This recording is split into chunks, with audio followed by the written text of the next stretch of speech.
Hello साथियों, नमस्कार। स्वागत है आप सभी का वीजीएस क्लासेस के इस ऑनलाइन प्लेटफॉर्म पे। मैं उम्मीद करता हूं कि आप लोग अच्छे होंगे, स्वस्थ होंगे, मस्त होंगे और पढ़ाई में व्यस्त होंगे। क्या हाल चाल है सभी लोगों का? सभी लोगों का क्या हाल चाल है? सभी का स्वागत है हमारी इस कक्षा में। जैसा कि आप लोग जानते हैं कि हम लोग कुछ क्वेश्चंस को देख रहे हैं जो कि मॉडर्न हिस्ट्री से संबंधित है, यानी कि आधुनिक भारत से संबंधित है। और अभी तक हम लोगों ने लगभग यहाँ पे 5 से 6 क्लासेस को कर चुके हैं और अच्छे खासे क्वेश्चंस को हम लोगों ने कर लिया है। और बहुत अच्छे तरीके से हम लोग यहाँ पे चीज़ों को कंप्लीट कर रहे हैं, जैसे कि पूरा व्याख्या सहित चीज़ों को कर रहे हैं। आज हम लोग कुछ क्वेश्चंस को देखेंगे, जैसे कि मराठों के बारे में और उसके बारे में, और भी बंगाल के बारे में कुछ क्वेश्चंस को देखेंगे। लगभग लगभग जो 15 क्वेश्चंस रहेंगे आज के, और ये क्वेश्चन आपके एग्जाम के लिए काफी लाभदायक होंगे, क्योंकि यहाँ से क्वेश्चन हमेशा पूछे जाते रहे हैं बहुत सारे एग्जामों में, वो चाहे पीसीएस हो चाहे कोई भी एग्जाम हो। तो गुड इवनिंग सूर्या जी, सॉरी, गुड मॉर्निंग सूर्या जी।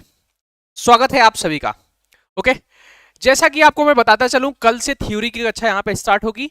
जो हमारा पहला टॉपिक होगा, मैं आपको बताता चलूं, कल से थ्योरी की कक्षा यहाँ पे स्टार्ट होगी। और जो कल का पहला टॉपिक रहेगा हमारा, वो टॉपिक रहेगा आपका गवर्नर जनरल। क्या रहेगा?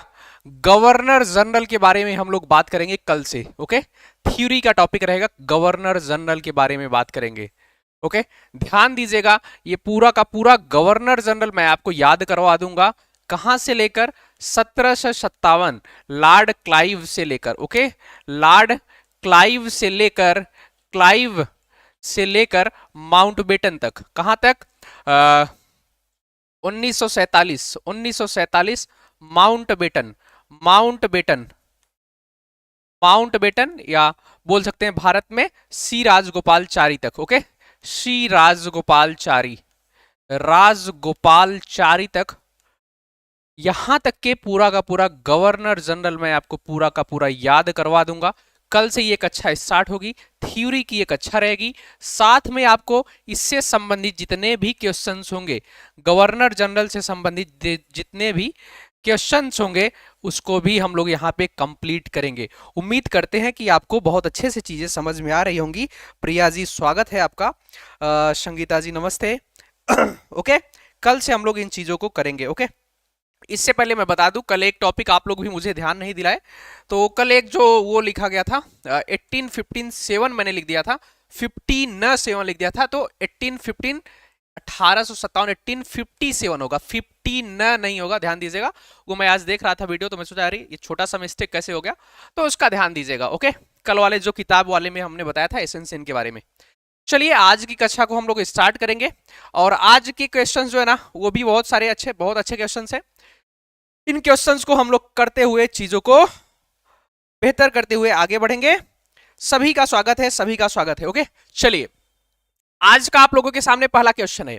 यहां पे पूछा गया है, सूची 1 दिया गया है और सूची 2 दिया गया है। यहां पे आपको मिलाना है। आपको पता है कि ये जो सारे राज्य हैं, ये मराठे से ही संबंधित है। मराठा कई भागों में बट गया था, और वहां पे कुछ कुछ जो वंश थे वहां पे शासन करते थे, जैसे कि गायकवाड़, होलकर, सिंधिया, भोसले।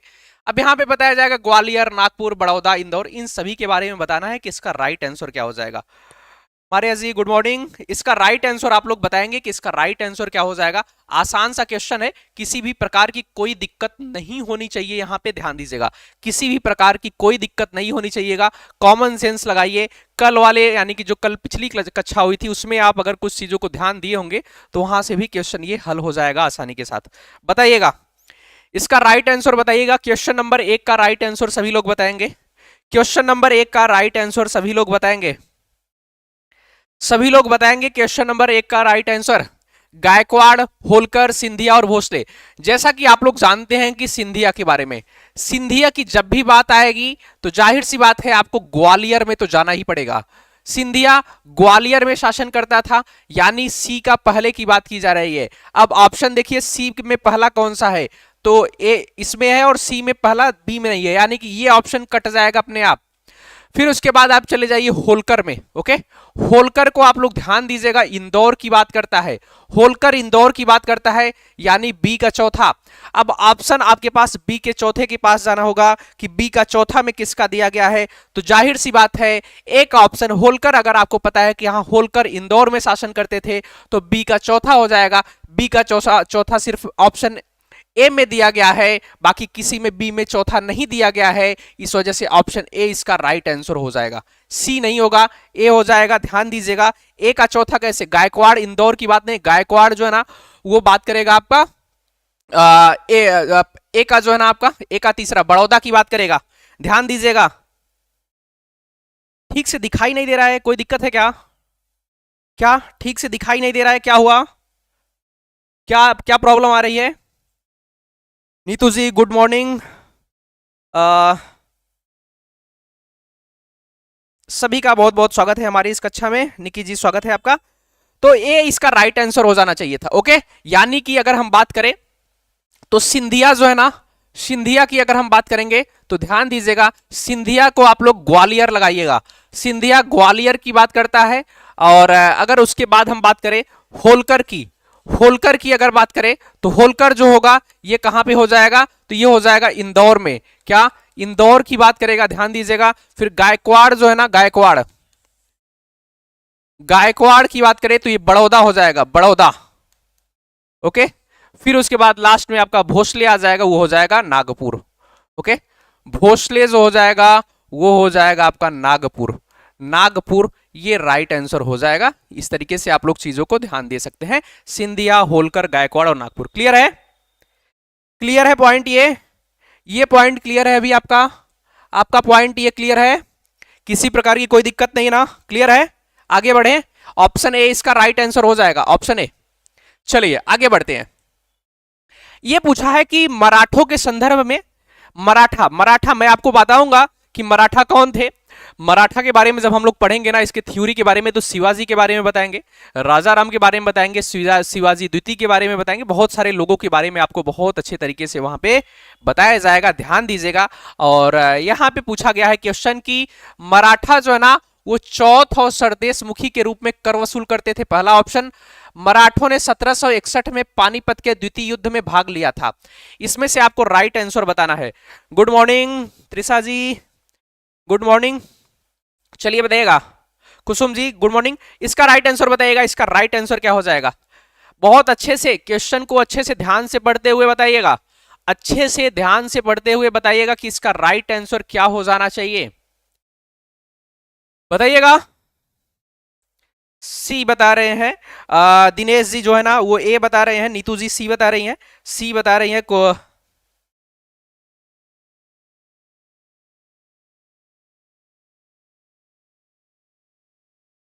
अच्छा अच्छा, ये बताइए, ये पानीपत का द्वितीय युद्ध था क्या? ये पानीपत का द्वितीय युद्ध था क्या? पानीपत का द्वितीय युद्ध था क्या? जो लोग सी बता रहे हैं क्या बताए, ये पानीपत का द्वितीय युद्ध था क्या? पानीपत का ये द्वितीय युद्ध था? जो भी लोग ऑप्शन सी बता रहे हैं वो बताएं कि क्या ये पानीपत का द्वितीय युद्ध था? ये तो पानीपत का तृतीय युद्ध था ना, पानीपत का तृतीय युद्ध था 1761। कहां पे जा रहे हैं आप लोग? पानीपत का तृतीय युद्ध था, ना कि द्वितीय युद्ध। ध्यान दीजिएगा, 1761 में पानीपत का तृतीय युद्ध होता है। ओके, 1761 में पानीपत का तृतीय युद्ध की बात करता है। पानीपत का ना ये तीसरे युद्ध की बात करता है। ध्यान दीजिएगा, बाकी चौथ और सरदेश मुखी की अगर हम बात करें, ये दो कर वसूले जाते थे, ये दो कर वसूले जाते थे। अगर हम बात करें चौथ क्या होता है, तो ध्यान दीजिएगा, चौथ वो कर होता है जो, चौथ का मतलब सीधा सीधा हो जाएगा कि मराठों के हमलों से रुकने के लिए। ओके, हाँ ए 1526 का फर्स्ट हुआ था। 1528 क्यों बता रहे हैं सेकंड में प्रिया जी? 1526 में तो पहला हुआ था। आप 1500 कहां पे जा रहे हैं? आप वहां पे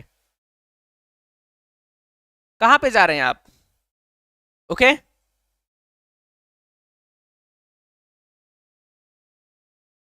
56 के बारे में जानते हैं, जो अकबर के समय में लड़ा गया था, पानीपत का द्वितीय युद्ध था वो। ये तृतीय युद्ध की बात की जा रही है। ओके, देखिए चौथ क्या होता है, तो किसी क्षेत्र पर, किसी क्षेत्र पर, किसी क्षेत्र पर मराठा के आक्रमण से, मराठा के आक्रमण आक्रमण से बचने के लिए दिया जाने वाला, बचने के लिए दिया जाने वाला जाने वाला कर क्या होता था, कर क्या होता था, दिया जाने वाला कर क्या होता था, वो चौथ कहलाता था। ये उपज का 1/4 होता था, उपज का 1/4 होता था। यानी कि ये इसलिए दिया जाता था ताकि मराठा उनपे आक्रमण ना करे। और सरदेशमुखी की बात करें तो सरदेशमुखी वो कर होता था, सरदेशमुखी, सरदेशमुखी की बात करें यानी कि वह क्षेत्र, वह क्षेत्र, वह क्षेत्र जहां पे, जहां की जमीन पर, जहां की जमीन पर, जमीन पर मराठों का वंशानुगत अधिकार था, वंशानुगत अधिकार था, वंशानुगत अधिकार था, अधिकार था, उस पे लिया जाने वाला कर जो था, उस पे लिया जाने वाला कर जो था वो क्या था, सरदेशमुखी था। ये कितना होता था, तो 1/10 होता था, उपज का 1/10 होता था। ये एक तरह से अस्थाई कर था और किसी क्षेत्र पर मराठा के आक्रमण न किए जाने के फलस्वरूप जो दिया जाता था वो 1/4 होता था। यानी कि आपको 25% कर भी यहाँ पे लिखा मिल सकता है, क्योंकि 25% यानी का चौथाई ही होता है। तो ध्यान दीजिएगा सरदेशमुखी और चौथ के बारे में, इन दोनों, ये दोनों कर थे, दोनों का संबंध मराठों से था, इसका ध्यान दीजिएगा। और ये पहला इसका ऑप्शन सही है, सिर्फ एक ऑप्शन इसका सही है। क्लियर है, क्लियर हुआ पॉइंट? पार्थ जी गुड मॉर्निंग, क्लियर है पॉइंट? ये पॉइंट क्लियर है अभी?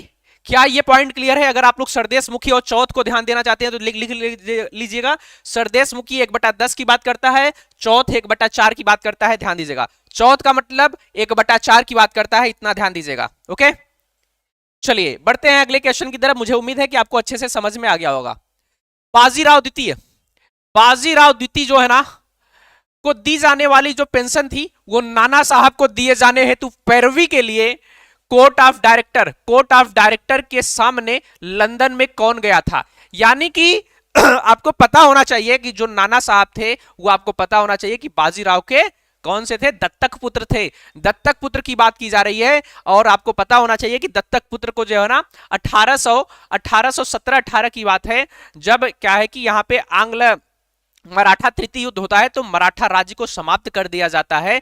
और जब मराठा राज्य को समाप्त कर दिया जाता है और उनकी जो वंशानुगत शासन थी उसको भी समाप्त कर दिया जाता है, एक तरह से सिर्फ पेंशन दिया जाता था और पेंशन वंशानुगत नहीं था, ऐसा ये लोग कहते हैं। और जिसकी वजह से जब बाजीराव द्वितीय की मृत्यु हो जाती है तो नाना साहब को ये लोग पैसा पेंशन देने के लिए मनाही कर देते हैं और इन्हीं को क्या है, ये कानपुर भेज देते हैं। आपको पता है ना, कानपुर से इन्होंने 1857 के विद्रोह का नेतृत्व भी किया था।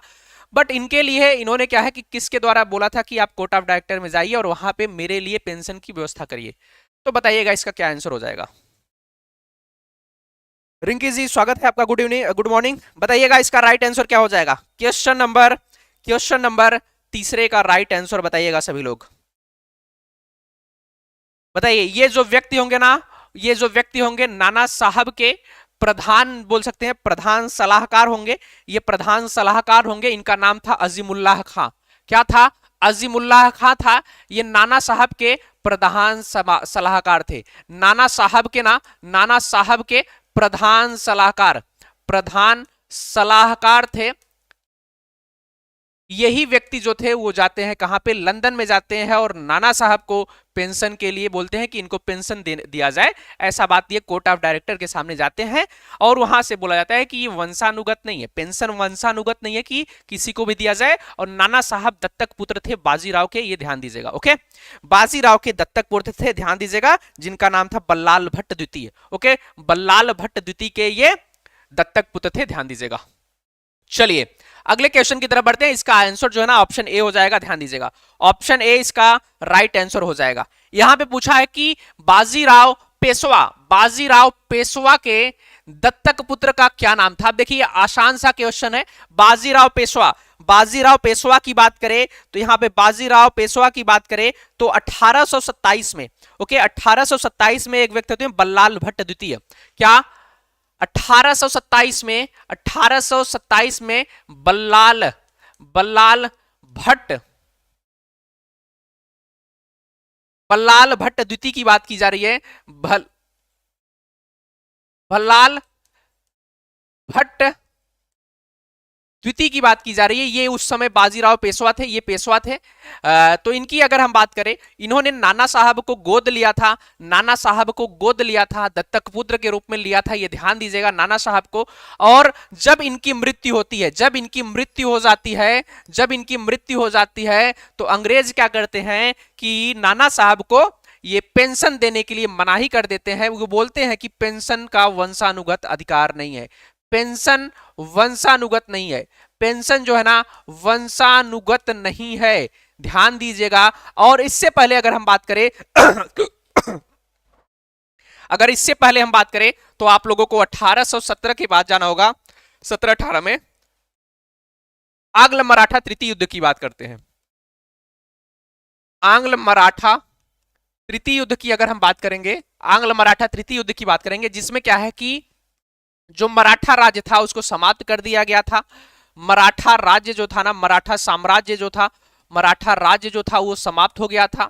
इसका ध्यान दीजिएगा, मराठा राज्य समाप्त कर दिया गया था। और जो पेशवा थे, जो पेशवा था ना, पेशवा के नेतृत्व को भी समाप्त कर दिया गया था। पेशवा नाम जो है ना वो हटा दिया गया था, इसके नेतृत्व को भी समाप्त कर दिया गया था, ध्यान दीजिएगा।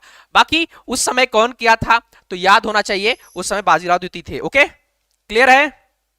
तो ये सारी चीजें रही, इसके इन चीजों को ध्यान दीजिएगा। बाजीराव पेशवा उस समय कौन थे तो भल्लाल भट्ट द्वितीय थे, जिन्होंने नाना साहब को गोद लिया था। क्लियर? नहीं नहीं, हाँ ये ऑप्शन डी इसका राइट आंसर है। क्लियर है पॉइंट? क्या ये पॉइंट क्लियर है? क्या ये पॉइंट क्लियर है सभी का? बताइएगा, क्या ये पॉइंट क्लियर है? क्या ये पॉइंट क्लियर है? आगे बढ़े। हाँ, तो चलिए क्वेश्चन नंबर 5 की तरफ बढ़ते हैं। क्वेश्चन नंबर 5 की तरफ बढ़ते हैं। निम्नलिखित में से किसने भारत में अंग्रेजों का सर्वाधिक विरोध किया? अंग्रेजों का सर्वाधिक विरोध किया था। मराठों ने, मुगल ने, राजपूत ने, सिख ने। मैं आपको बताता चलूं, ये जो सारे क्वेश्चंस है, ये सारे क्वेश्चन आपके यूपीएससी और यूपीपीसीएस में आए हुए हैं, और भी बहुत सारे क्वेश्चंस जो है ना वो आए हुए हैं। तो ध्यान दीजिएगा, ये आपके लिए इंपॉर्टेंट क्वेश्चन है, और आपको यहां से क्या नाम है कि पूरा फैक्चुअल चीजें के साथ साथ थ्योरेटिकल चीजें भी आपको जानने को मिलेंगी, यहां पे ध्यान दीजिएगा। चलिए बताइएगा, इसके आंसर को बताइएगा। क्वेश्चन नंबर, हाँ बहुत बढ़िया, मराठों की बात करता है। ओके, मराठों की बात करता है, ध्यान दीजिएगा, सबसे ज्यादा यही थे। अगर हम बात करें मराठों की तो आपको पता होना चाहिए, जब मुगलों का पतन हुआ, जब मुगलों का पतन हो रहा था ना, यानी कि 1707 में जब औरंगजेब की मृत्यु होती है ना, तो बहुत सारे राज्य जो है कि उनका उदय होता है। और अभी आपने एक मूवी देखा था, कौन सी मूवी थी उनका, जो अभी एक मूवी था छावा, छावा मूवी देखा था ना, औरंगजेब के समय में किस प्रकार से वो लड़ाई करते हैं। तो छावा मूवी भी इन्हीं के क्या है कि इन्हीं को लेकर दिखाया गया है, मराठों को लेकर, उनकी शक्ति को लेकर दिखाया गया है। तो मराठा बहुत अच्छे थे, ऐसा लग रहा था कि अब यहाँ पे मराठों का शासन होगा, मराठा का शासन होगा। लेकिन एक युद्ध होता है जिनका नाम था 1861। 1861 का एक युद्ध होता है, सॉरी ये युद्ध होता है 1761 का। 1761 का एक युद्ध होता है जो जिसको बोलते हैं पानीपत का, पानीपत का तृतीय युद्ध जो होता है ना 1761 का, ये होता है अफगान और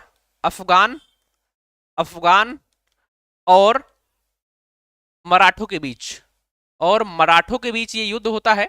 अहमद शाह अब्दाली के बारे में आप लोग जानते होंगे, अहमद शाह अब्दाली के बारे में आप लोग जानते होंगे, जो संजय दत्त था, आप लोगों को पता होगा, संजय दत्त ही था ना उसमें, जो पानीपत का तृतीय युद्ध हुआ था और मराठों की सेना के बीच युद्ध लड़ा था, और मराठे यहां से हार जाते हैं। क्या मराठों जो है ना, मराठे जो हैं वो हार जाते हैं, और मराठे के हार जाने के कारण अब ये एक तरह से क्या है कि निश्चित हो गया था, इस तरह से निश्चित हो गया था कि भारत में अब मराठों का शासन नहीं होगा, क्योंकि अब वहां से सत्ता का विभाजन शुरू हो जाता है मराठों में, ये अंदरूनी दखलंदाजी भी शुरू हो जाती है मराठों में। तो ये तो क्लियर हो गया था कि यहाँ पे अब जो है वो मराठे शासन नहीं करेंगे। और इसके पहले आपको पता होना चाहिए कि 1757 में प्लासी का युद्ध अंग्रेज जीत चुके थे। उसके बाद 1760 में यहां से फ्रांस गायब हो चुके थे। 1759 में बात करें तो यहां से डच गायब हो चुके थे। और उसके बाद ये 1764 का बंगाल और अवध और अपने दिल्ली, यानी कि वो जो था शाह आलम द्वितीय के साथ ये संधि कर लेते हैं, इलाहाबाद प्रथम और द्वितीय की। तो उसके बाद इनका शासन हो जाता है। तो एक तरीके से ये निश्चित हो गया कि अब यहाँ पे अंग्रेज शासन करेंगे एक तरह से। बट उसके बाद ये क्या नाम है, एक बार फिर से युद्ध करते हैं इनसे, जो आंग्ल मराठा प्रथम युद्ध होता है लगभग 1780 के आसपास, 82 के आसपास। तो उसमें क्या होता है कि ये मराठों के साथ संधि कर लेते हैं 20 वर्षों के लिए कि हम 20 वर्ष तक आपसे युद्ध नहीं लड़ेंगे। और 20 वर्ष की संधि के बाद उसमें ये मैसूर को गायब कर देते हैं। और जब मैसूर गायब हो जाता है तो ये मराठों पे आक्रमण कर देते हैं। तो फिर मराठों को अपने कब्जे में ले लेते हैं। तो इस तरीके से ये चीजें हुई थी। मराठों ने सबसे ज्यादा परेशान किया था अंग्रेजों को। ये कब की बात है, 1761 की पहले की बात है। ओके, 1761 के पहले की बात है। क्लियर, क्लियर है। हाँ, देखिए मैं बताऊं आपको ना, ये सारी मूवी देख लेनी चाहिए। बाजीराव मस्तानी हो गया, पद्मावती हो गया, और उसके बाद पृथ्वीराज चौहान हो गया, छावा हो गया। आप इसमें जो चीजें आपको वहां पे लेने लायक हो ना, उसको आपको ग्रहण कर लेना चाहिए, क्योंकि ये सारी चीजें आपको याद करने के लिए काफी इंपॉर्टेंट हो जाती है। जैसे कि आपको अलाउद्दीन खिलजी के बारे में पता होगा, बट अगर आप वहां पे रणबीर सिंह को देखेंगे तो आपको अलाउद्दीन खिलजी याद हो जाएगा। अगर आप अर्जुन सिंह को देखेंगे, नहीं सॉरी क्या नाम है उनका, अर्जुन कपूर को देखेंगे तो आपको बाजीराव के बारे में पता चल जाएगा। संजय दत्त, अहमद साहब दाली के बारे में पता चल जाएगा। अक्षय कुमार, आपको पता है पृथ्वीराज चौहान के बारे में पता चल जाएगा। तो ये सारी मूवीज जो है ना, वो आपको देखनी चाहिए। ऐसा नहीं कि आपको इंटरेस्ट आए तभी देखिए, बट देखनी चाहिए। उसमें वो देखेंगे तो आपको कुछ चीजें जो है ना वो क्लियर हो जाएंगी। ओके, चलिए हाँ, तो इसका राइट आंसर ऑप्शन ए हो जाएगा, ये ध्यान दीजिएगा। मैं आपको मराठा इतने अच्छे तरीके से बताऊंगा ना, शिवाजी से लेकर स्थापना से लेकर बहुत अच्छे से इसको पूरा कवर किया जाएगा। पहले हम कल की क्लास को कंप्लीट करेंगे। कल पहले गवर्नर जनरल को देख के, ये देखिए ये पूछा है ना कि 13 जून 1817 को पुणे की संधि, यही अंतिम संधि थी। पुणे की संधि पर किसने हस्ताक्षर किया था? पुणे की संधि पर किसने हस्ताक्षर किया था? ये युद्ध था आंग्ल मराठा तृतीय युद्ध। ओके, आंग्ल मराठा तृतीय युद्ध की बात करता है। आंग्ल मराठा जो है ना, ये तृतीय युद्ध था, ध्यान दीजिएगा। ये किसके बीच हुआ था? तो अंग्रेजों के बीच हुआ था। और बताइए क्या बता रहे हैं आप लोग इसका? अच्छा, पद्मावती देखिए तो आपको अलाउद्दीन खिलजी के बारे में पता होगा, राजा रतन सिंह के बारे में पता होगा। राजा रतन सिंह के बारे में आपको पता होगा ना कि हाँ वो शाहिद कपूर थे। तो इस तरीके से चीजें याद की जाती हैं। सर क्लास की नोटिफिकेशन देर से क्यों मिलती है? पता नहीं देर से क्यों मिलती है, ऐसा तो नहीं होना चाहिए। देर से मिलती है क्या? जैसे कि क्लास आज 2-3 मिनट लेट लाइव हुआ था, तो हो सकता है कि 2-3 मिनट लेट हुआ हो आपके पास। आप लोग बेल आइकन दबा लीजिए ना, बेल आइकन को ऑन कर लेंगे तो आपके पास तुरंत नोटिफिकेशन आ जाएगा। हाँ, ये बाजीराव द्वितीय की बात की जा रही है। ओके, बाजीराव द्वितीय जो है ना, उस समय ये पेशवा होते हैं और इनके साथ ये युद्ध होता है। और इसमें क्या होता है, जो पेशवा का जो पद था वो समाप्त कर दिया जाता है। पेशवा का पद समाप्त हो जाता है। पेशवा का पद जो है ना, पेशवा का पद जो है ना वो समाप्त हो जाता है। मराठा राज्य को ना समाप्त कर दिया जाता है एक तरह से मराठा राज्य को भी समाप्त। अरे मल्हार होलकर को क्यों बता रहे हैं? बाजीराव द्वितीय होगा, डी नहीं होगा। बी की बात की जा रही है। कुसुम जी और सोनी जी बी की बात करेगा, ना कि डी की बात करेगा, ध्यान दीजिएगा। ओके, बी की बात करेगा, बी की। ओके, और जो मराठा संघ था ना, मराठा संघ था उसको भंग कर दिया जाता है। मराठा संघ जो था उसको भंग कर दिया जाता है, ये ध्यान दीजिएगा। अगर आपसे पूछे कि उस समय अंग्रेजों का गवर्नर कौन था, उस समय बंगाल का गवर्नर जनरल कौन था, तो गवर्नर जनरल ध्यान दीजिएगा लॉर्ड हेस्टिंग्स थे। कौन? Lord Hasting. लॉर्ड हेस्टिंग्स की बात की जाती है। अभी मैं जब कल आपको बताऊंगा ना, तो आपको ये सारी की सारी चीजें याद हो जाएंगी कि किसके समय में क्या क्या चीजें हुई। आपको ये भी पता चल जाएगा, लॉर्ड हेस्टिंग के बारे में आपको पता होगा, सुगौली की संधि के बारे में भी 1816 में आप लोग जानते होंगे। तो ये सारी चीजें होती हैं। यहाँ पे मराठा राज्य के बीच होता है, आंग्ल मराठा तृतीय युद्ध की बात करता है, बाजीराव द्वितीय होते हैं, और गवर्नर जनरल लॉर्ड हेस्टिंग्स होता है। इसका ध्यान रखिएगा। लॉर्ड हेस्टिंग्स और वारेन हेस्टिंग्स के बारे में ध्यान रखिएगा। वारेन हेस्टिंग्स जो था वो बंगाल का प्रथम गवर्नर जनरल होता है, याद रखिएगा, और बंगाल का अंतिम गवर्नर होता है। ओके, और लॉर्ड हेस्टिंग्स जो है ना, इसके समय में आंग्ल मराठा तक का तृतीय युद्ध होता है और सुगौली की संधि होती है, ये सारी चीजें हुई थी।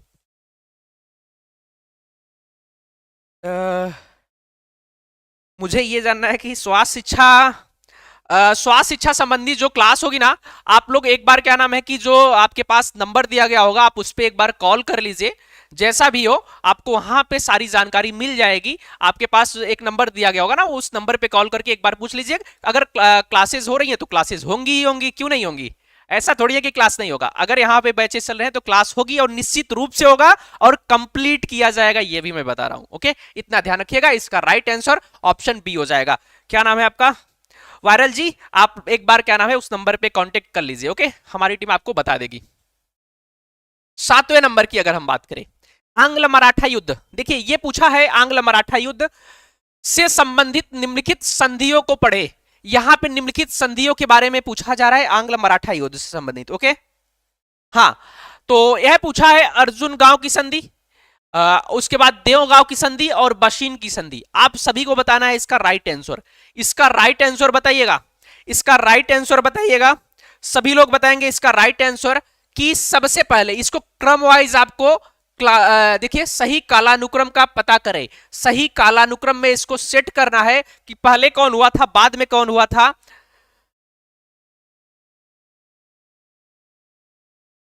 अच्छा, ओके ओके, चलो चलिए बताइए। अभी हमारी क्लास उस पे क्या नाम है कि हिस्ट्री की क्लास नहीं हो रही है उस पे। अभी तो मैं हिस्ट्री की क्लास अभी इसी पे ले रहा हूं, क्योंकि आपको पता होना चाहिए कि मैं कुछ दिनों के लिए अभी इसी पे लूंगा। आपको कुछ क्लासेस यहाँ पे थ्योरी की कक्षाएं भी यहाँ पे चलाई जाएंगी, तो उसका ध्यान रखिएगा। ओके, तो आप लोग बताइए इसका राइट आंसर। इसका राइट आंसर बताइएगा, बताइएगा सभी लोग बताएंगे। क्वेश्चन नंबर 7 का राइट आंसर देखिए। अगर बशीन की संधि की बात करें तो 31 दिसंबर 1802 की बात करता है। किसकी? बशीन की संधि की बात करें तो 31 दिसंबर 1802 की बात करता है। ध्यान दीजिएगा, 31 दिसंबर 1802, 31 दिसंबर 1802 की बात करता है। ये किसके बीच हुआ था? तो ध्यान दीजिएगा, ये हुआ था बाजीराव द्वितीय, बाजीराव द्वितीय, बाजीराव द्वितीय और अंग्रेजों के बीच, और अंग्रेजों के बीच हुआ था, अंग्रेजों के बीच हुआ था। और बाजीराव द्वितीय ने ये अंग्रेजों का जो संरक्षण है ना उसको स्वीकार कर लिया था। अंग्रेजों का संरक्षण स्वीकार कर लिया था, ये ध्यान दीजिएगा। ओके, अंग्रेजों का संरक्षण स्वीकार कर लिया था, ये भी ध्यान दीजिएगा। फिर बात करते हैं उसकी, तो 1803 में हुआ था। 1803 में देवगांव की संधि 17 दिसंबर 1803, ये भोसले और अंग्रेजों के बीच हुआ था। भोसले और अंग्रेजों के बीच, और अंग्रेजों के बीच हुआ था, इसका भी ध्यान दीजिएगा। भोसले और अंग्रेजों के बीच हुआ था। और अर्जन गांव की संधि नहीं पता है, कोई बात नहीं। डी बता रहे हैं, बी बता रहे हैं, नहीं पता है, कोई बात नहीं। ओके, अगर हम बात करें अर्जन गांव की संधि तो ध्यान दीजिएगा ये 30 दिसंबर हुआ था।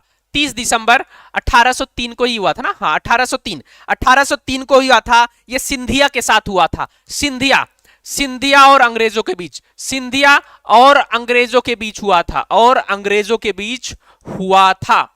मैं आपको बताऊं, अभी मैं जब क्लास स्टार्ट करूंगा आपको एक एक संधि, एक एक युद्ध और किस कौन था वहां पे, कैसे थे, सभी चीजों को मैं वहां पे कवर कर दूंगा। यानी कि तीसरा दूसरा पहला, ऑप्शन डी इसका राइट आंसर हो जाना चाहिए था। ऑप्शन डी इसका राइट आंसर हो जाना चाहिए था। क्लियर?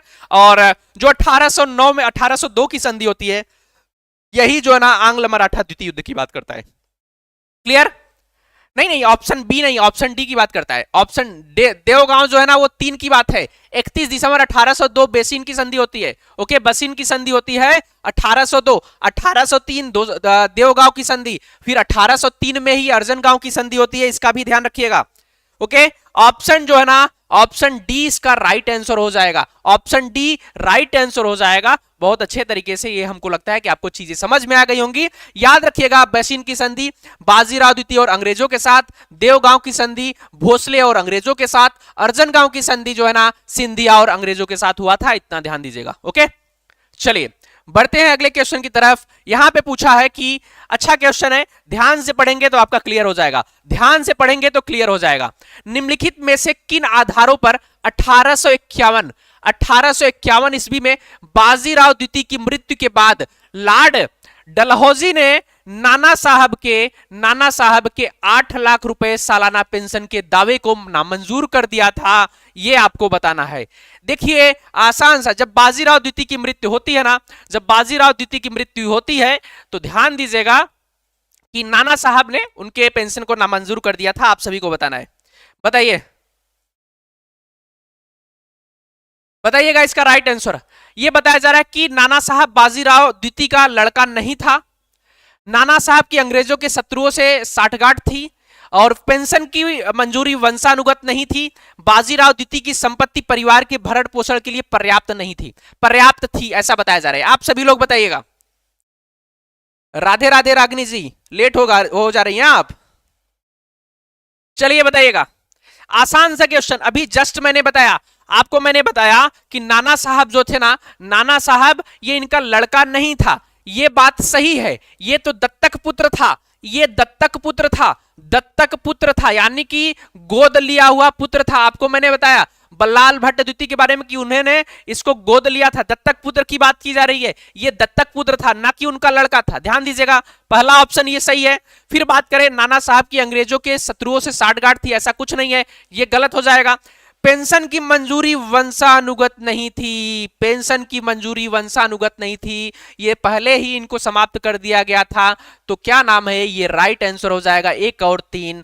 बाजीराव द्वितीय की संपत्ति परिवार के भरण पोषण की पर्याप्त थी, ऐसा कुछ वो बात नहीं है यहाँ पे। जो राइट आंसर हो जाएगा वो ऑप्शन डी 1 और 3 हो जाएगा। 1 और 3 इसका राइट आंसर हो जाएगा। क्लियर है? हाँ, 1 और 3 इसका राइट आंसर हो जाएगा। जो लोग हमारी कक्षा में आज पहली बार जुड़ रहे हैं, मैं उनसे बताता चलूं कि वो चैनल को सब्सक्राइब कर लेंगे और साथ ही साथ मैं बताता चलूं कि हमारी कक्षा सुबह 10 बजे डेली चलती है और कल से हम लोग स्टार्ट करने वाले हैं गवर्नर जनरल को और थ्योरी की कक्षा कल से होगी और गवर्नर जनरल मैं आपको पूरा का पूरा रटवा दूंगा। ये मैं आपको बता दूं, ये है सुबह 10 बजे। ओके, सुबह 10 बजे की बात की जा रही है, 10:05 या 10 बजे की बात है, 5 मिनट आप लोग देख लीजिएगा। ओके, कल पूरा का पूरा आपका गवर्नर जनरल अच्छे तरीके से मैं याद करवा दूंगा। ये आप लोग खुद आपके अंदर कॉन्फिडेंस आएगा कि एक बार आपका जो है ना एक बार आपका पूरा का पूरा मॉडर्न हिस्ट्री उसी से कवर हो जाएगा। ओके, अच्छा ओके, कोई बात नहीं। 1 और 3 इसका राइट आंसर हो जाएगा, ध्यान दीजिएगा। चलिए क्वेश्चन नंबर 9 की तरफ बढ़ते हैं। देखिए आसान सा क्वेश्चन, कॉमन सेंस लगाइएगा। निम्नलिखित में से कौन सा युग्म सुमेलित नहीं की बात की जा रही है? नहीं, इसमें पूछा जा रहा है कि हेक्टर मुनरो, बक्सर का युद्ध, लॉर्ड हेस्टिंग आंग्ल नेपाल युद्ध, लॉर्ड वेलेजली चतुर्थ आंग्ल मैसूर युद्ध, लॉर्ड कार्नवालिस तृतीय आंग्ल मराठा युद्ध। आप सभी को बताना है, कॉमन सेंस लगाना है, आप सभी को इसका आंसर बताना है। ओके, कोई बात नहीं, ये बताइएगा, किसी भी प्रकार की कोई दिक्कत नहीं, कॉमन सेंस लगाने की बात है। मैंने सारी चीजों को बहुत अच्छे तरीके से आपको समझाया है और आप लोग एक ना पेज लेके बैठा करिए। आप लोग वहां पे पेज लेके बैठेंगे तो आपका पूरा का पूरा चीजें जो है ना वो क्लियर हो जाएंगी और कल जरूर पेज लेके बैठिएगा। चलिए बताइएगा, इसका आंसर बताइए, इसका राइट आंसर बताइए। बी बता रहे हो, क्या कर रहे हो मारिया जी, क्या कर रही हैं आप? बी बता रही हैं, सी बता रहे हो लॉर्ड वेलेजली चतुर्थ आंग्ल मराठा युद्ध। क्या आप लोग पूरा मतलब पढ़ाई नहीं कर रहे हैं? ध्यान दीजिए आप लोग, मैं बोला हूं ना कि आप लोग अगर यहाँ पे अच्छे से बैठे रहेंगे, ध्यान से अगर दिल और दिमाग लेके यहाँ पे दोनों साथ में बैठे रहेंगे तो आपको चीजें क्लियर हो जाएंगी। क्या मैंने बक्सर के युद्ध के बारे में आपको बताया नहीं था 1764 में? हेक्टर मुनरो के बारे में नहीं बताया था? 1764 की बात की जा रही है कि ये वहां पे शासन था। लॉर्ड हेस्टिंग आंग्ल नेपाल युद्ध के बारे में मैंने सुगौली के संधि के बारे में नहीं बताया था क्या आप लोगों को? सुगौली की संधि के बारे में, सुगौली की संधि जो हुआ था वो नहीं बताया था आपको, शायद आप बताइएगा। 1816 के बारे में नहीं बताया था। लॉर्ड हेस्टिंग मैंने बताया था कि उस समय वो गवर्नर थे, अभी जस्ट इसके पहले मैंने आपको बताया। फिर लॉर्ड वेलेजली चतुर्थ आंग्ल मराठा युद्ध, जब क्या नाम है टीपू सुल्तान, श्रीरंगपट्टनम की बात की जा रही है, टीपू सुल्तान की जब मृत्यु हो जाती है, टीपू सुल्तान की मृत्यु जब हो जाती है 1799 के बारे में, क्या मैंने आपको नहीं बताया था? लॉर्ड कार्नवालिस, ध्यान दीजिएगा, जब मैंने लॉर्ड कार्नवालिस की बात आएगी तो तृतीय आंग्ल मराठा युद्ध में मैंने जस्ट बताया था आपको कि ये कौन था, तो लॉर्ड हेस्टिंग होना चाहिए था, लॉर्ड हेस्टिंग्स होना चाहिए था। लॉर्ड हेस्टिंग्स ये भी होना चाहिए था। अभी जस्ट पीछे वाले क्वेश्चन में मैं आपको बता के आया हूं, जस्ट मैं आपको बता के आया हूं। कहां पे बताया, ये देखिए, गवर्नर जनरल लॉर्ड हेस्टिंग्स 13 जून 1817 आंग्ल मराठा तृतीय युद्ध के बारे में मैंने जस्ट पीछे 6वें नंबर के क्वेश्चन में आपको बताया था।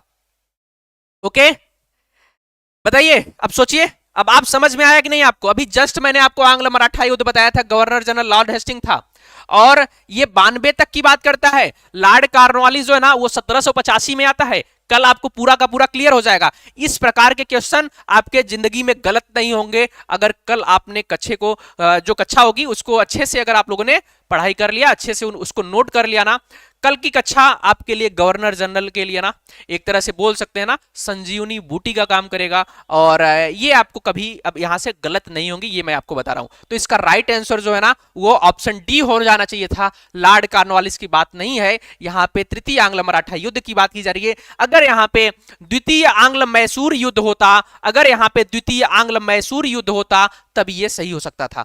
ओके, सॉरी, तृतीय आंग्ल मैसूर युद्ध, तृतीय आंग्ल मराठा करके ना तृतीय आंग्ल मैसूर युद्ध होता तब ये सही हो जाता। अगर यहां पे ये तृतीय आंग्ल मैसूर युद्ध, आंग्ल मैसूर युद्ध होता, मैसूर युद्ध होता तो ये सही हो जाता। ये ध्यान दीजिएगा, आंग्ल मराठा युद्ध की बात की जा रही है तब गलत हो जाएगा, क्योंकि तृतीय आंग्ल मैसूर युद्ध जो हुआ था वो 1790 से लेकर 1792 के बीच में हुआ था। और उस समय क्या है कि ये वहां पे गवर्नर जनरल थे बंगाल के। क्लियर है पॉइंट?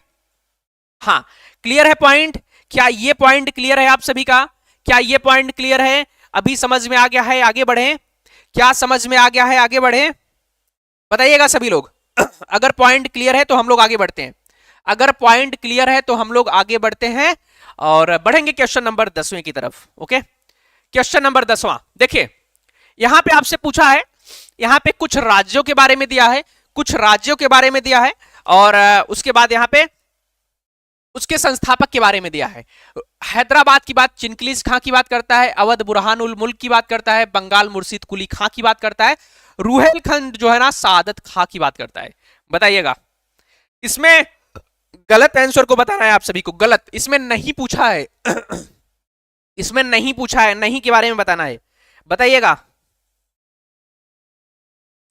अली मुहम्मद रूहेला और बीर दाऊद। अली मुहम्मद रूहेला, अली मुहम्मद रूहेला और एक व्यक्ति हैं वीर दाऊद। वीर दाऊद की बात की जा रही है। ओके, वीर दाऊद की बात की जा रही है। ये दो व्यक्ति है ना, इन्होंने रुहेलखंड की स्थापना किया था, न कि सादत खान ने। किसने? इन्होंने रुहेलखंड की स्थापना किया था। ध्यान दीजिएगा, यहां पे नहीं पूछा है तो ये जो है ना, ये जो है राइट आंसर हो जाएगा। बाकी हैदराबाद में चिनकलिस खान ने, और अवध में बुरहान उल मुल्क ने, और बंगाल में मुर्शिद कुली खान ने, और रुहेलखंड की बात करें तो अली मुहम्मद रूहेला और बीर दाऊद ने इसकी स्थापना किया था, संस्थापक थे। ओके, इन सारी चीजों को मैं बहुत अच्छे तरीके से आपको वहां पे कवर कराऊंगा। क्या था उसके पूरे शासक के नाम को भी बताऊंगा एक एक करके। यहां पे तो अभी बस नॉर्मली आप लोग इसके संस्थापक के बारे में ध्यान दीजिएगा। इस प्रकार के क्वेश्चन आपसे कभी पूछ लिए जाएं तो ध्यान दीजिएगा, हैदराबाद का संस्थापक चिनकलिस खां था, अवध का संस्थापक बुरहान मुल्क था, बंगाल का संस्थापक मुर्शिद कुली खां था, रुहेलखंड का संस्थापक अली मुहम्मद रूहेला वीर दाऊद था। मैं आपको बताता चलूं, ये जो क्षेत्रीय राज्यों का उदय की बात है, स्थापना की बात है, जब मुगलों का पतन होना स्टार्ट हो गया था तब ये बहुत सारे जो है ना क्षेत्रीय राज्य उभर कर सामने आए थे, जिसमें अवध था, आपका हैदराबाद था, बंगाल था, रुहेलखंड था। ये बहुत सारे राज्य जो है ना वो उभर कर सामने आए थे। क्लियर? पिंकी जी स्वागत है आपका, गुड मॉर्निंग। क्लियर? तो ये ध्यान रखिएगा, ऑप्शन डी इसका राइट आंसर हो जाएगा। चलिए बढ़ते हैं अगले क्वेश्चन की तरफ। यानी कि अब सोचिए, प्लासी के युद्ध की बात की जा रही है। प्लासी के युद्ध में ब्रिटिश विजय का प्रमुख प्रतिफल क्या था? प्लासी के युद्ध में ब्रिटिश विजय का प्रमुख प्रतिफल क्या था? अब 2-3 क्लास जो है ना, 2-3 चीजें मैं प्लासी के बारे में बताऊंगा। बंगाल में ब्रिटिश शासन की स्थापना, बंगाल के नवाब पर ब्रिटिश प्रभाव में वृद्धि, ईस्ट इंडिया कंपनी द्वारा 24 परगना का अधिग्रहण, क्लाइव की बंगाल के गवर्नर के रूप में नियुक्ति।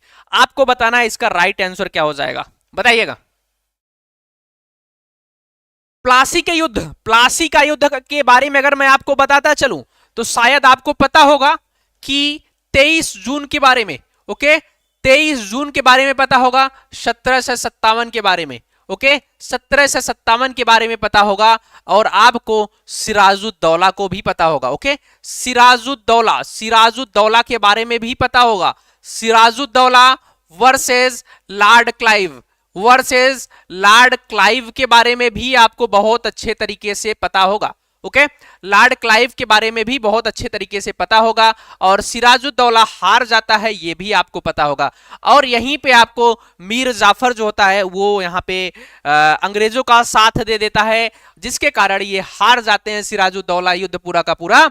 और इस तरीके से क्या होता है कि अब बंगाल पे एक तरह से बोल सकते हैं कि ब्रिटिश का शासन जो है ना वो स्थापित हो जाता है, बट पूर्ण रूप से नहीं। नॉर्मली अगर बोले तो एक तरह से जो वहां का राजा था उस पर अधिकार हो जाता है। अब जो राजा था वो कठपुतली की तरह कार्य करता था, और राजा किसको बनाया गया था, तो मीर जाफर को ना ही तो राजा बनाया गया था, मीर जाफर को राजा बनाया जाता है, और इससे बहुत ज्यादा उगाही की जाती है पैसों की, ओके समय समय पर इससे गिफ्ट वगैरह लिए जाते थे। क्लियर? तो ऑप्शन नहीं, ईस्ट इंडिया कंपनी द्वारा 24 परगना, नहीं ऑप्शन बंगाल के नवाब पर ब्रिटिश प्रभाव में वृद्धि। अरे बंगाल के जो नवाब थे अब उस पर वृद्धि। अब जो शासक होंगे उसको स्थापित करने वाला व्यक्ति कौन है, अंग्रेज ही है। मीर जाफर अब बंगाल का नवाब बनेगा, और मीर जाफर की नियुक्ति कौन करता है, वो तो करते हैं अंग्रेज लोग ना। इसके बाद मीर कासिम आएगा, आपको पता होना चाहिए कि मीर कासिम को भी स्थापित करने वाला कौन था, अंग्रेज था। तो जाहिर सी बात है ना कि जो वहां का नवाब होगा उस पे जो प्रभाव होगा ब्रिटिश का अधिक हो जाएगा। तो ऑप्शन बी जो है ना इसका राइट आंसर हो जाना चाहिए था, ऑप्शन बी, ओके इसका राइट आंसर ऑप्शन बी हो जाना चाहिए था। आप लोग बी सी में अब ध्यान से अगर आप लोग देखेंगे तो आपको समझ में आएगा, क्योंकि अगर हम बात करें तो स्थापित तो उसको अंग्रेजों ने ही किया था ना। मीर जाफर अंग्रेजों का साथ किस लिए दिया था, अंग्रेजों का साथ इसीलिए इसी उद्देश्य से दिया था कि उसको राजा बनना था, और राजा बनने के कारण ही उसको साथ दिया था, और राजा उसको बनाया जाता है और सिराजुद्दौला हार जाता है। नहीं तो वैसे ही तो ये तो था ही, ओके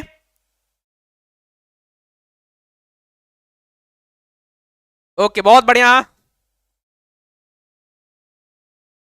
चलिए बढ़ते हैं अगले क्वेश्चन की तरफ, यानी क्वेश्चन नंबर 12। इसमें पूछा है कि देखिए ये सारे क्वेश्चन आपको मैंने बताया था प्लासी के युद्ध के बारे में थोड़ा सा, बट कुछ क्वेश्चन जो थे प्लासी के युद्ध में पराजय के पश्चात सिराजुद्दौला लड़ाई के मैदान से भाग निकला था। निम्नलिखित में से उसने किस वाहन का प्रयोग किया था। यह सीधा सीधा क्वेश्चन पूछा जाता है कि वो किस वाहन से भागा था, बताइएगा। ऊंट से, हाथी से, घोड़ा से, पालकी से, आपको बताना है ये किससे भागा था, बताइएगा इस किससे भागा था। सभी लोग बताएंगे कि ये किस साधन से भाग गया था प्लासी के मैदान से। बीच मैदान में ये चुपके से, क्या नाम है कि चुपके से ये भाग गया था, और किस साधन से भागा था। क्या सभी को पता है ये किस साधन से भागा था, बताइएगा। आप लोग अगर पता होगा तो ठीक है, नहीं तो आप लोग कॉमन सेंस लगाएंगे तो हो सकता है कि गलत हो जाए। सी बता रहे हैं, घोड़ा ओड़ा से नहीं भागा था, ये भागा था ऊंट से, ओके ये ऊंट से भागा था, ध्यान दीजिएगा। और ये ऊंट से भागा था, ओके आप लोग ऊंट तक पहुंचे ही नहीं होंगे, ये ऊंट से भागा था, ध्यान दीजिएगा, ये ऊंट से भागा था, ध्यान दीजिएगा। और मीर जाफर का पुत्र था, मीर जाफर का पुत्र, मीर जाफर का पुत्र, मीर जाफर का पुत्र था, ध्यान दीजिएगा, उसका नाम था मीरन। हाँ मीर जाफर का पुत्र था, उसका नाम था मीरन। मीरन ने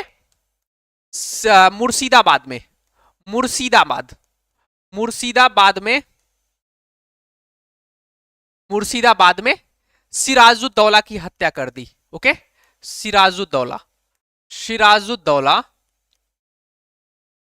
की हत्या कर दी, ओके हत्या कर दी, इसका भी ध्यान रखिएगा, ओके सिराजुद्दौला की हत्या कर दी। ये नाम को याद रख लीजिएगा, मीरन नाम को याद रखिएगा, ये मीर जाफर का पुत्र था मीरन। कहां पे हत्या की, मुर्शिदाबाद, ओके सिराजुद्दौला की हत्या किसने किया था, तो मीरन ने किया था। मीरन कौन था, मीर जाफर का पुत्र था, और कहां का था, तो मुर्शिदाबाद में इसने हत्या की थी, इसका ध्यान दीजिएगा। और ये ऊंट से भागा था, ये भी ध्यान दीजिएगा, ओके ऊंट से भागा था, ये भी ध्यान दीजिएगा। Clear, point clear. ध्यान से पढ़ेंगे तो क्वेश्चन गलत नहीं होगा, ध्यान से पढ़ेंगे तो क्वेश्चन गलत नहीं होगा। अगर ध्यान से नहीं पढ़ेंगे तो क्वेश्चन गलत ही होगा और जल्दबाजी मत करिएगा। निम्नलिखित में से कौन प्लासी के युद्ध के विषय में सत्य नहीं है? 23 जून 1775 को प्रातः यह युद्ध आरंभ हुआ और इसका अंत उसी दिन हो गया था। सिराजुद्दौला ने मीर जाफर को युद्ध के दौरान अपने कैंप में बुलाया था। नवाब के तोपखाने के प्रमुख मीर मदान की हत्या युद्ध के आरंभ पे हुई थी। 23 जून के दिन दिन के मध्य में नवाब युद्ध का मैदान छोड़कर पलायित हो गया था। आपको बताना है इसका राइट आंसर। राइट आंसर बताइएगा। बहुत बढ़िया, बहुत बढ़िया। विनोद जी, प्रेमा जी, दिनेश जी, रागनी जी, बहुत बढ़िया। हाँ देखिए, इसमें सिर्फ थोड़ा सा मिस्टेक किया है। सिर्फ बोलते हैं ना, नुक्ते के हेर फेर से खुदा जुदा हो जाता है। आप लोगों ने एक शब्द सुना होगा, नुक्ते के हेर फेर से खुदा जुदा हो जाता है। वो शब्द, मुझे ये कहावत बस याद है कि उर्दू में लिखा जाता है, जो खुदा होता है ना, बस बिंदी को ऊपर से नीचे से ऊपर दिया जाता है तो खुदा के जदम वह जुदा हो जाता है। तो नुक्ते के हेर फेर से, नुक्ता का मतलब बिंदी की बात है, और यहां पे वही चीज बताया गया है कि 1775 को, ये 1775 लिखा है बट ये 1757 होना चाहिए था। ओके, 1757 होना चाहिए था, तो ये राइट आंसर हो जाता। तो ये राइट आंसर हो जाता, इस वजह से ये आंसर जो है ना आपका सही हो जाएगा, क्योंकि ये गलत है, क्योंकि ये गलत है। क्लियर है? 1775 नहीं, 1757 की बात करता है, इतना ध्यान दीजिएगा। क्लियर है पॉइंट? क्या ये पॉइंट क्लियर है सभी का? हाँ, क्या ये पॉइंट क्लियर है ना? आगे बढ़े, बाकी तीनों ऑप्शन इसके सही हो जाएंगे। अगर 1757 रहता तो ये वाला भी ऑप्शन सही था। ओके, क्लियर है? आगे बढ़ा जाए, आगे बढ़ा जाए, बताइएगा सभी लोग, बताए क्या आगे बढ़ा जाए? चलिए अब हम लोग बढ़ते हैं अगले, यानी कि तीसरे क्वेश्चन, 13वें नंबर के क्वेश्चन की तरफ। यहां पे पूछा है, आपको सभी चीजें पता है, इसमें से एक भी ऐसा एक पॉइंट हो सकता है जो आपको ना पता हो। निम्नलिखित घटनाओं को कालानुक्रम अनुसार लिखिए और नीचे दिए गए कूट के आधार पर उसको क्या है कि सही तरीके से व्यवस्थित करिए। सही तरीके से व्यवस्थित करना है। यहां पे काल कोठरी की घटना, बक्सर का युद्ध, मीर जाफर की मृत्यु, इलाहाबाद की संधि। आप सभी को बताना है इसका राइट आंसर कि क्या हो जाना चाहिए। ए बी सी डी में से क्या हो जाना चाहिए, बताइएगा, बताइएगा सभी लोग। इसको व्यवस्थित करना है, ध्यान दीजिएगा, व्यवस्थित करना है, व्यवस्थित। चलिए बताइएगा, आसान सा क्वेश्चन है, किसी भी प्रकार की कोई दिक्कत नहीं होनी चाहिए। ओके, देखिए अगर हम बात करें काल कोठरी की घटना की, तो शायद आपको पता होगा हालवेल के बारे में, और 20 जून भी पता होगा, 20 जून पता होगा, और 1756 पता होगा। ओके, 1756 पता होगा। बक्सर के युद्ध के बारे में बात करें तो आपको 22 अक्टूबर पता होगा और 1764 पता होगा। ओके, 22 अक्टूबर 1764 पता होगा। और मीर जाफर की मृत्यु की बात करें तो ये हो सकता है आपको ना पता हो, तो फरवरी 1765 की बात करता है, फरवरी 1765 की बात करता है। इलाहाबाद की संधि की बात करें तो इलाहाबाद की दो संधि होती है, एक 12 और एक 16, एक 12 और 16 अगस्त की बात करता है, एक 12 और 16 अगस्त 1765 की बात करता है, ये भी ध्यान दीजिएगा। और 12 और 16 अगस्त की बात करता है इलाहाबाद की प्रथम, और प्रथम की बात करें तो ये कब हुआ था, ये हुआ था आपका शाह आलम द्वितीय, शाह आलम द्वितीय, शाह आलम द्वितीय और अंग्रेजों के मध्य, और अंग्रेजों के मध्य हुआ था, अंग्रेजों के मध्य हुआ था, ध्यान दीजिएगा। फिर द्वितीय इलाहाबाद की संधि की बात करें तो ये 16 अगस्त को हुआ था 1765 में। ये सुजाउद्दौला, सुजाउद्दौला कौन था, सुजाउद्दौला की बात करें, सुजाउद्दौला ये कौन था, ये अवध का नवाब था और अंग्रेजों के बीच हुआ था, और अंग्रेजों के बीच हुआ था, इसका भी ध्यान रखिएगा। काल कोठरी की घटना, हालवेल के बारे में आप लोग जानते होंगे, हालवेल, हालवेल के बारे में आप लोग जानते होंगे। मनगढ़ंत कहानी मैंने बताया था, 146 लोग थे, 123 लोग उसमें से मर गए थे, और 23 लोग जो है ना, 23 लोग जो है वो जिंदा बचे थे, ये भी आपको पता होगा। बक्सर का युद्ध आपको पता होगा कि तीनों संयुक्त सेना, यानी कि अवध के नवाब सुजाउद्दौला, मीर कासिम और बंगाल नवाब, सॉरी मुगल नवाब शाह आलम द्वितीय के वर्सेज आपका हो जाएगा अंग्रेजों के मध्य हुआ था, ये भी आपको पता होगा बहुत अच्छे तरीके से। फिर उसके बाद मीर जाफर की मृत्यु 1765 में हो जाती है। यानी कि इसका राइट आंसर क्या हो जाना चाहिए? पहला, दूसरा, तीसरा और चौथा। पहला, दूसरा, तीसरा, चौथा, ऑप्शन ए इसका राइट आंसर हो जाना चाहिए। 14 का राइट आंसर ऑप्शन ए। क्या बता रहे हैं आप लोग? बी क्यों बता रहे हो? 1 2 4। अरे मीर जाफर की मृत्यु देखिए ना, क्या कर रहे हैं आप लोग? मैंने फरवरी 1765 बोला है, ध्यान तो दीजिए। फरवरी पहले आएगा, 1765 अगस्त बाद में आएगा। आप लोग बी में क्यों जा रहे हैं? आप लोग बी में क्यों जा रहे हैं? अरे क्या कर रहे हैं आप लोग?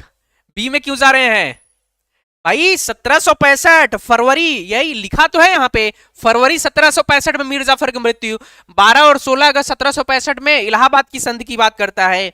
ऑप्शन ए राइट आंसर होगा। Okay, option A right answer हो जाएगा, ना कि ऑप्शन बी। ध्यान दीजिएगा। और ये सारी चीजें देखिए, अब आपको अगर आप लोग इन चीजों को लिख लेंगे ना, देखिए मैंने काल कोठरी को पूरा का पूरा यहाँ पे बता दिया, बक्सर का युद्ध पूरा बता दिया, मीर जाफर मृत्यु बर्थ डेट याद रखिए, इलाहाबादी संधि, क्या बचा ही नहीं है कुछ। इस तरीके से अगर आप इसको बोल सकते हैं एक तरह से कि व्याख्या सहित पढ़ेंगे ना, इसको एनालिसिस करके पढ़ेंगे, तो आपके जिंदगी में क्वेश्चन गलत नहीं होंगे और आपका एक क्वेश्चन कम से कम 50 बार रिवाइज हो जाएगा। मैं आपको जब भी क्वेश्चन कराऊंगा, आपका रिवीजन जो है ना वो डेली होता रहेगा, ये मैं आपको बताऊं। मैं ऐसे क्वेश्चंस को जानबूझ के लेके आता हूं ताकि जो पिछली कक्षाओं में जो क्वेश्चंस मैं कराए हैं और उसका फिर से एक बार आप लोगों के साथ रिवीजन कर दिया जाए। ओके,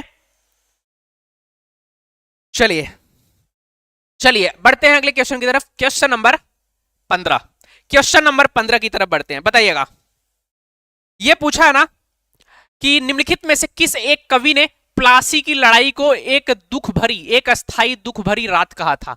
एक अस्थाई दुख भरी रात कहा था। नवीन चंद्र सेन ने, बंकिम चंद्र चटर्जी ने, रविन्द्रनाथ टैगोर ने, सुब्रमण्यम भारती ने।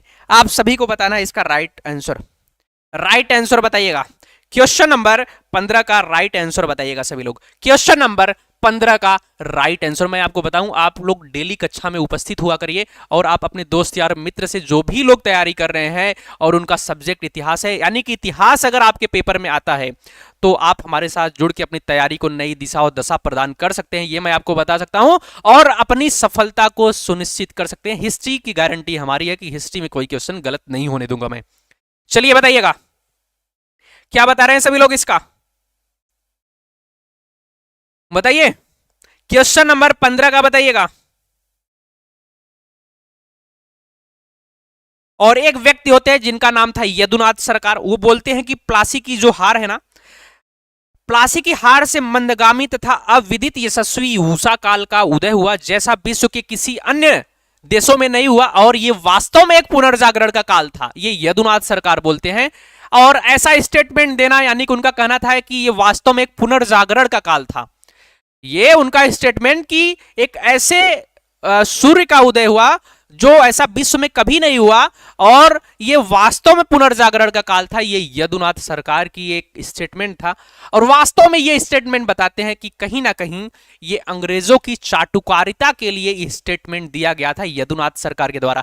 ये एक इतिहासकार हैं, यदुनाथ सरकार के बारे में आप लोग पढ़े होंगे, और उन्होंने इस प्रकार के स्टेटमेंट दिया था। बट इसका आंसर जो आप लोग बता रहे हैं वो नवीन चंद्र सेन हो जाएगा, ये राइट आंसर है। ओके, ये नवीन चंद्र सेन हो जाएगा, ये राइट आंसर है, इसका ध्यान दीजिएगा। मैं उसकी बात बता रहा हूं जो प्लासी की हार की एक मंदगामी व अविदित बोल सकते हैं यशस्वी उषा काल का उदय की बात करता है। यानी कि ये उषा काल की उदय की बात करते हैं और वो कहते हैं कि इस प्रकार का अभी तक विश्व में कहीं नहीं हुआ है और ये वास्तव में एक पुनर्जागरण का काल था। क्या वास्तव में एक पुनर्जागरण का काल था? और ये स्टेटमेंट किसने दिया था? तो यदुनाथ सरकार। यदुनाथ सरकार कौन था? तो यदुनाथ सरकार ये एक इतिहासकार थे और ये स्टेटमेंट इनका ये बताता है कि कहीं ना कहीं ये अंग्रेजों की चाटुकारिता के लिए ये स्टेटमेंट दिया गया था। ओके, हाँ, और इसका ध्यान रखिएगा। नवीन चंद्र सेन जो हैं वो एक अस्थाई दुख भरी रात की बात करते हैं, किसकी? प्लासी के युद्ध की बात करते हैं, इसका भी ध्यान दीजिएगा। क्लियर? अब मैं आपको बताता चलूं कि इस प्रकार से ये आज के 15 क्वेश्चन हो चुके हैं, इस प्रकार से आज के ये 15 क्वेश्चन हो चुके हैं और कल मैं आपको बताऊंगा गवर्नर जनरल के बारे में। मैं एक आपको रूपरेखा बता देता हूं कि हमारी रूपरेखा किस प्रकार से रहेगी, ये ध्यान दीजिएगा। अगर हम बात करें रूपरेखा की, अगर हम बात करें हमारी रूपरेखा की, तो कल हम लोग बात करेंगे गवर्नर जनरल के बारे में। ओके, गवर्नर जनरल के बारे में बात करेंगे, और एक एक चीजें आप लोग पेन और पेपर लेके बैठिएगा, पेन और पेपर लेके बैठिएगा। मैं आपको बता दूं, पेन पेपर लेके बैठिएगा। एक बोल सकते हैं कि 2 से 3 घंटे, कल ही पूरी क्लास नहीं होगी, कल परसों 2 दिन में हो जाएगी। एक बोले थे कि अगर गवर्नर जनरल, तो एक 2 से 3 घंटे में आपका पूरा मॉडर्न हिस्ट्री जो है ना, मॉडर्न हिस्ट्री जो है ना, वो आपका मैं कंप्लीट कर दूंगा। और जहां से आपके लगभग लगभग 70% क्वेश्चन जो है ना, 70% क्वेश्चन सिर्फ गवर्नर जनरल से सही हो जाएंगे, सिर्फ गवर्नर जनरल से सही हो जाएंगे। मैं आपको यहां पे पूरा का पूरा याद करवाते हुए चीजों को चलूंगा, ये भी ध्यान दीजिएगा। और ये स्टार्ट होगा आपका 1757 से लेकर 1947 तक। ओके, 1947 तक की चीजें होंगी, ये भी ध्यान दीजिएगा। ओके, 1947 तक की चीजें, यानी कि लॉर्ड क्लाइव से लेकर लॉर्ड माउंटबेटन, या बोल सकते हैं कि सी राजगोपालचारी तक की चीजें, गोपालचारी तक की चीजें आपको यहां पे मेरे द्वारा कंप्लीट की जाएंगी। कल आपको पूरा का पूरा गवर्नर जनरल याद होगा, चाहे वो बंगाल का गवर्नर हो, चाहे वो बंगाल का गवर्नर जनरल हो, चाहे वो भारत का गवर्नर जनरल हो, चाहे वो भारत का वायसराय हो, चाहे वो स्वतंत्र भारत का गवर्नर जनरल हो। इतना ध्यान रखिएगा, बहुत अच्छे तरीके से मैं आपको पूरा का पूरा कवर करा दूंगा। पेन पेपर लेके बैठिएगा, समय से 10:05 के आसपास, 10 बजे आ जाइएगा। 5 मिनट हो सकता है कि कक्षाएं 10:05 पे क्लास शेड्यूल है, तो 10:05 तक क्लास स्टार्ट हो जाएगी, ध्यान दीजिएगा। और कल आ जाइएगा आप लोग। ओके, और मैं आपको बताता चलूं, कंचन जी गुड मॉर्निंग, आप बहुत ज्यादा लेट हो गई। और मैं आपको ये बताता चलूं कि आप लोग निश्चित समय पे क्लास में आया करिए, क्लास डेली होगी। और यकीन मानिए, आपका हिस्ट्री मैं आपके फेवरेट सब्जेक्ट में शामिल करवा दूंगा, ये मैं आपको बता रहा हूं। ओके, चलिए मिलेंगे अब आप लोगों से कल वाली कक्षा में, क्योंकि आज की कक्षा यहीं पे समाप्त हो जाएगी। और इसमें बहुत सारे क्वेश्चंस भी आपको हल करने को मिलेंगे, ये भी ध्यान दीजिएगा। अब चलिए क्लास को एंड करेंगे, मिलेंगे आप लोगों से कल वाली कक्षा में गवर्नर जनरल की। समय से खाना पीना खा के, पेन और पेपर लेके डेस्क टेबल पे बैठ के तैयार हो जाइएगा। ओके, चलिए सभी लोगों का बहुत बहुत